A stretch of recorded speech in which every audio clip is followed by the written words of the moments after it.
वो इसलिए कि 2092 में 1992 first time there was a recommendation made to the government of India, then headed by the Congress party, that there should be a common testing national agency. It was 1992.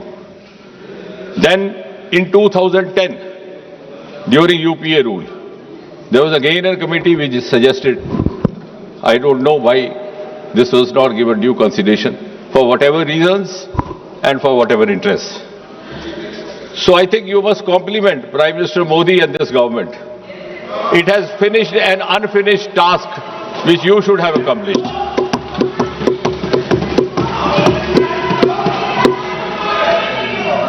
और इसलिए for the first time in 2024 this bill was brought in.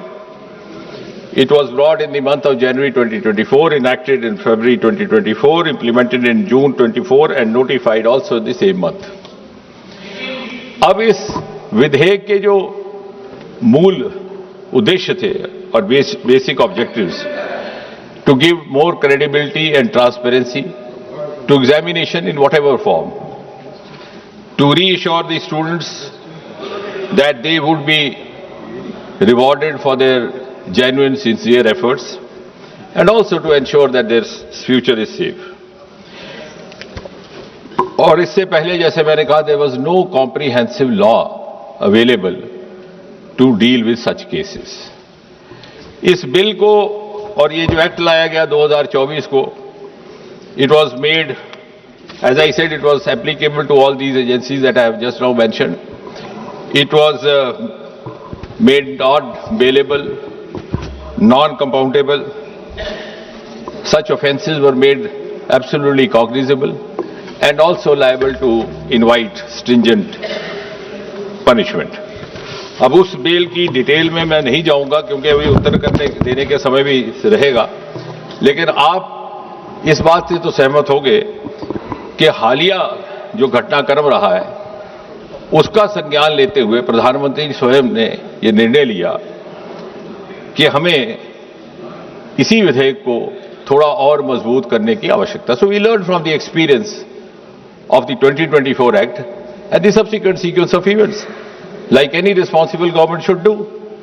And therefore, this amendment is being brought in to make the law more stringent, and to ensure speedy justice, so that the credibility of all these exams gets enhanced and gets reinstated.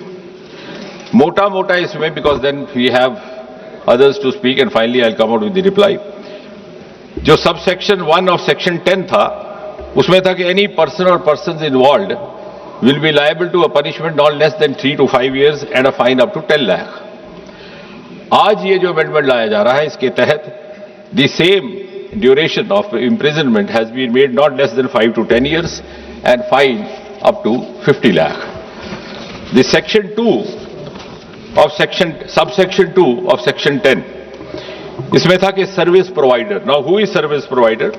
Service provider also we have tried to cover a wide range so that nobody goes scot-free. I'll just read out the definition of service provider which has been provided in this amendment. Service provider means any agency, any organization, any body, any association of persons, any business entity, any company, any partnership or single proprietorship firm, including its associates, subcontractors and provider of support of any computer resource or any material by whatever name it may be called, which is engaged by the public examination authority for the conduct of public examination. तो service provider के लिए सजा पहले भी काफी मजबूत थी. There was fine up to 1 crore in the 24 act, उसको बढ़ा करके अब 5 करोड़ किया जा रहा है. इसके साथ साथ the recovery of the proportional cost of exam, और सबसे महत्वपूर्ण कि 2024 के कानून में यह भी लिखित था कि the provider will be board from conducting any exam for the next 4 years. उस अवधि को बढ़ा करके आज इस संशोधन के तहत 8 साल किया जा रहा है. So any service provider found guilty of indulging in any kind of misappropriation or malpractice which has resulted in such consequences will be debarred from conducting an exam for the next or the subsequent 8 years. इसी तरह subsection 3 और section 10 director और senior management जो उसके in charge होंगे even they will not be spared. कई बार ऐसा हो जाता है कानून में कि जो इमीडिएट हैंडलर है उसको पनिशमेंट हो जाती है. So this act seeks to include all involved directly, indirectly, one way or the other, so that it sets a deterrent example also for others. So senior management persons or director के लिए the imprisonment was 3 to 10 years in the earlier act. We are increasing it to 5 to 10 years, and the fine was up to 1 crore. It has been increased to 5 crore. And finally, the organized crime committers, where there is a mafia gang found, there is a nexus found, as we have experienced. I am not accusing any government, not finding fault. As I said right in the beginning, it is a malaise. It is an issue which is being faced by almost every state and UT of this country, regardless of whichever party in power. It is happening in Punjab. It is happening in Karnataka also, whether we name those states or not. So organized crime, that is examination authority or service provider institution, whatever, in that case the imprisonment earlier was 5 to 10 years. It's been increased to 7 to 10 years, and the fine was earlier up to 1 crore. It is now proposed to be increased to 10 crore. और सबसे महत्वपूर्ण बात जिसका प्रधानमंत्री जी ने video के माध्यम से जिक्र भी किया, to ensure speedy justice, we will have special fast-track courts established only for the cases dealing with unfair means in examinations. और चाहे वो स्पेशल टास्क फोर्स हो, चाहे वो सेंट्रल जैसे, because this bill and the earlier bill also entitles the government or the authorizes the government to pass this on to any central agency or to special task force, or even when the police Percy is conducting. उनके लिए section 12A has been added to this earlier bill, which provides for special fast track courts. ये हमने एक समय सीमा तय कर दी है. The investigation has to be completed within a span of 2 months. regardless of whether it is a central agency or a special task force, और 2 महीने के भीतर सारी जांच इन्वेस्टिगेशन मुकम्मल की जाएगी और उसके बाद जो भी ट्रायल कोर्ट होगा, जो अभी इस केस में is going to be a fast track special court, उसमें ये 3 महीने, यानी जिस दिन वारदात रिपोर्ट हुई है उस दिन से लेकर के आखिरी निर्णय आने तक 5 महीने से ज्यादा अवधि काल नहीं रहा जाएगा. So I think this is one of the most important components incorporated in this amendment. और उसके बाद भी अगर कोई अपील करना चाहे तो appeal will not be less than double bench of a high court and appeal within 30 days. That too, if there are justifiable grounds to satisfy the crowd. इसके साथ ही साथ इससे जुड़े जो और जुर्म होंगे, जो और क्राइम होंगे, they will also not go unattended or scot free. जो हमारी भारतीय न्याय समिति के प्रावधान है उसके अंतर्गत उनका भी निवारण करने का प्रावधान रहेगा.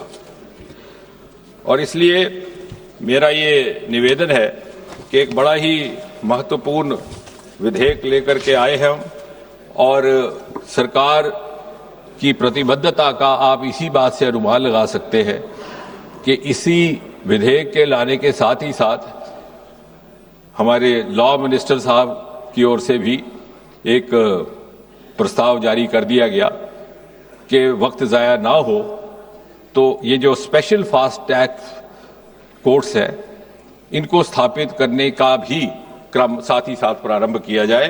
उसमें दिल्ली, मुंबई, कोलकाता, मध्य प्रदेश, बिहार, उत्तराखंड में पहले ही इन्होंने गठित कर दिया है और आने वाले दिनों में बाकी स्थानों पर भी। इसके साथ ही साथ अभी कल ही प्रधानमंत्री जी ने एक महत्वपूर्ण घोषणा करते हुए एक टास्क फोर्स का भी ऐलान किया है to recommend reforms to make the exams systems leak proof. उसमें कुछ एक बड़े वरिष्ठ लोग सम्मिलित किए गए हैं who belong to the world of academics, world of technology, and who are known to have expertise and experience in these domains.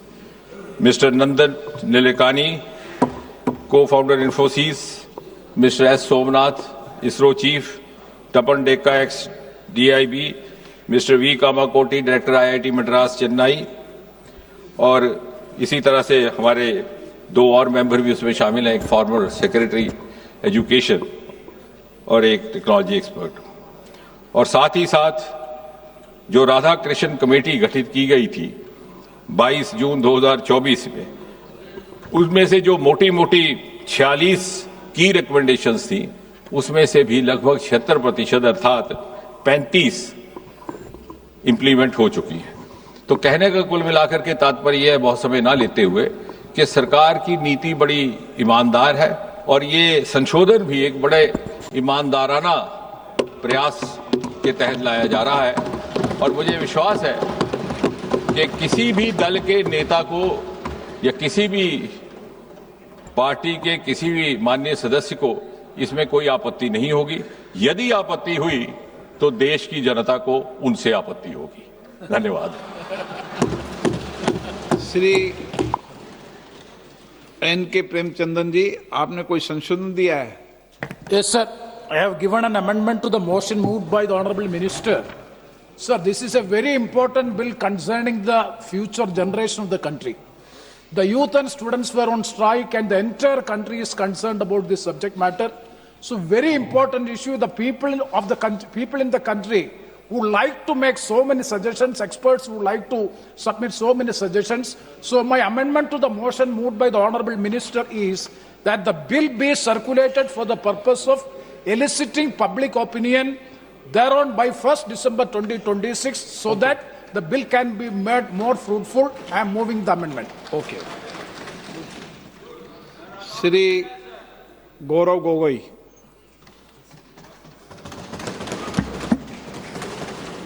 धन्यवाद अध्यक्ष महोदय। इस बिल पर प्रारंभ करने से पहले मैं आपका ध्यान असम में हुए बाढ़ और वहां पर लगभग 70 व्यक्तियों की मौत की तरफ आकर्षित करता हूं और इस सदन से बड़े पीड़ा मन से, बड़े दुखी मन से केंद्र सरकार से असम के लोगों के लिए एक विशेष पैकेज की मैं गुजारिश करता हूं। सर, मैं शुरुआत करता हूं इस बिल से। और अभी हमने आदरणीय मंत्री जी के वक्तव्य सुना और उनके बाद और इस संशोधन वाले बिल का विवरण पढ़ के साफ साफ पता चल जाता है कि ये सरकार शिक्षा विभाग को लेकर गंभीर नहीं है, सुधार नहीं लाना चाहती। ये सिर्फ एक दिखावा का बिल है, क्योंकि ये बिल एक संशोधन बिल है। आज से 2 साल पहले ये बिल लाया गया था, public examinations prevention of unfair act 2024। उस समय में भी एक यूजीसी ये नीट के 2024 के परीक्षा को लेकर पूरे देश भर में लोगों के मन में व्यापक चिंता थी। उस समय में भी इसी तरह आज जैसे मंत्री जी कह रहे हैं, सरकार ने इस बिल का इंट्रोडक्शन करते हुए ये कहा कि ये बहुत ही एक ऐतिहासिक कदम है, एक बहुत बड़ा कदम है और इससे शिक्षा विभाग सुधरेगा और इससे परीक्षा में जो पेपर लीक होते हैं अब नहीं होगा, अब किसी का साहस नहीं होगा। ऐसे ऐसे कड़े दंड उस समय सरकार ने कहा कि 2024 के बिल में वो लाए हैं। तो जो 2024 के नीट यूजी पेपर लीक पे जो तहकीकात हुई, जो इन्वेस्टिगेशन हुआ, मैं पढ़ना चाहता हूं उसकी स्थिति आज क्या है, ताकि पता तो चले कि यह सरकार 2 साल पहले जो नीट परीक्षा को लेकर जो व्यापक भ्रष्टाचारी हुई, उसको लेकर यह सरकार कितनी गंभीर है। बहुत दुख के साथ मैं कहना चाहता हूं कि एक अखबार में आर्टिकल आया 2026 में कि जो 45 व्यक्ति थे जो चार्जशीट हुए थे नीट यूजी 2024 पेपर लीक के मामले में, 45 में से 44 को बेल मिल चुका है। ये है इनकी गंभीरता, ये है इनके छात्रों के प्रति इनकी संवेदना। जो मूल व्यक्ति है जिसको मास्टरमाइंड कहा जाता है, संजीव मुखिया, 11 महीने तक वो फरार था। 11 महीने तक सरकार उसको पकड़ नहीं पाई। अप्रैल 2025 में वो फाइनली उसका गिरफ्तार हुआ और फिर उस मामले में उसको बेल मिल गया। मई 6, 2025 एक दूसरे व्यक्ति रंजीत कुमार बरुआ जो करियर एकेडमी एजुकेशन ट्रस्ट के चेयरमैन है, वो बेल। एक अमित कुमार सिंह जो पेपर सॉल्वर के गैंग में था, उसको मई 7, 2025 को उसको बेल। एक पंकज कुमार जो कैंडिडेट्स को वो सारे कागज लीक करता था मोबाइल फोन के द्वारा, मई 15, 2025 उसको बेल। राकेश जिसका ये आरोप था कि उसने प्रश्न कागज को उसकी चोरी की, उसको बेल। तो ऐसे एक लंबा ब्यौरा है, चाहे वो अमित प्रसाद महाराणा का हो या धीरेन्द्र कुमार पांडा का हो। तो ये कानून उस समय भी विफल था और ये कानून जिस मंशा से आज ला रही है, आज भी ये विफल होगा। ये कानून आपकी विफलता का स्मारक है, क्योंकि ऐसे कानून 2024 के में लाने के पश्चात भी 2026 में तो लीक हुआ ना सर। अगर कानून इतना ही सशक्त था तो आज 2 साल बाद ही इतना बड़ा व्यापक लीक कैसे हुआ। और अफसोस की बात है सर, उस समय में भी शिक्षा मंत्री धर्मेंद्र प्रधान थे और जब 2024 का जब మరిన్ని అప్డేట్స్ కోసం ఛానల్ ను సబ్స్క్రైబ్ చేయండి. నోటిఫికేషన్స్ కోసం బెల్ ఐకాన్ పై క్లిక్ చేయండి.